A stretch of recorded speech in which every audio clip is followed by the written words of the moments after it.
In front of me is Redmi Turbo, and today I would like to show you how you can set up face unlock. Begin by launching settings and scrolling to hit fingerprints, face data and screen lock. Now you need to select face unlock here. Enter your current login method. Select Start, wait 5 seconds and hit Next in attention pop-up.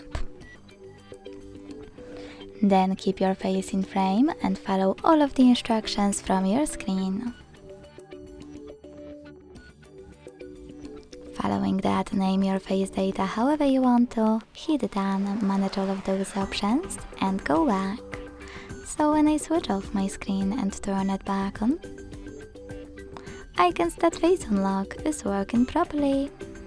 Thanks so much for watching. If you enjoyed this video, don't forget to leave a like, comment and subscribe.